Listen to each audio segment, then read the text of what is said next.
আমরা নাউন শিখবো 1 মিনিটে। নাউন কাকে বলে?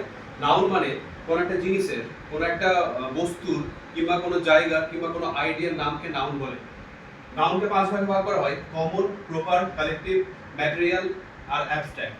তো কমন নাউন কোনগুলো? যে সমস্ত নাউনগুলো জেনারেলি সবাইকে বোঝাবে সেটাকে কমন নাউন বলবো।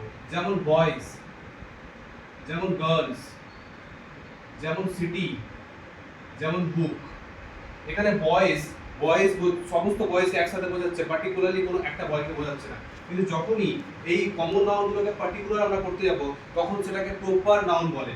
যেমন boys Ram, girls Meera, city Kolkata. তো এগুলো পার্টিকুলার নাম হয়ে গেল কমন নাউনের। Book Harry Potter. এই নাউনগুলোকে আমরা বলবো প্রপার নাউন। এরপর আসবো কালেকটিভ নাউন। কালেকটিভ নাউন মানে একটা সেম জিনিসের একটা গ্রুপকে কালেকটিভ নাউন বোঝাবে। যেমন অনেকগুলো পাখি যদি একসাথে থাকে তাহলে আমরা সেটাকে বলবো a flock of birds, a herd of cattles, a colony of ants.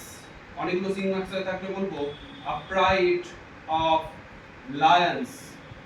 Material noun হলো সেই সমস্ত নাউন যে সমস্ত জিনিসগুলো দিয়ে অন্য কোনো জিনিস তৈরি করা যায়। যেমন গোল্ড, আমরা গোল্ড থেকে অনেক কিছু তৈরি করতে পারি। যেমন ইয়াররিংস তৈরি করতে পারি, নেকলেসেস তৈরি করতে পারি, এক্সেট্রা। যেমন সিলভার থেকে আমরা অনেক কিছু তৈরি করতে পারি। মিল্ক থেকে পনির তৈরি হয়, ঘি তৈরি হয়, মিল্ক থেকে বাটার তৈরি হয়। যেমন উড থেকে ফার্নিচার তৈরি হয়, বিভিন্ন ধরনের হ্যান্ডিক্রাফটস তৈরি হয়। অ্যাবস্ট্রাক্ট নাউনগুলো যে সমস্ত নাউনগুলো আমরা টাচ করতে পারি না, আমাদেরকে ফিল করতে হয়, সেই সমস্ত নাউনগুলোকে আমরা অ্যাবস্ট্রাক্ট নাউন বলবো। যেমন অনেস্টি, সততা কারণ মুখ দেখে বোঝা যায় না, সততা টাচ করা যায় না, এটাকে শুধু ফিল করতে হয়, সেন্স করতে হয়। যেমন বিউটি, সৌন্দর্য, সেন্স করতে হয়। তুমি দোকানে গিয়ে বলতে পারবে না আমাকে 1 টাকার বিউটি দাও।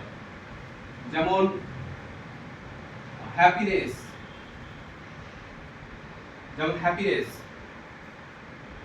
Wisdom, etc.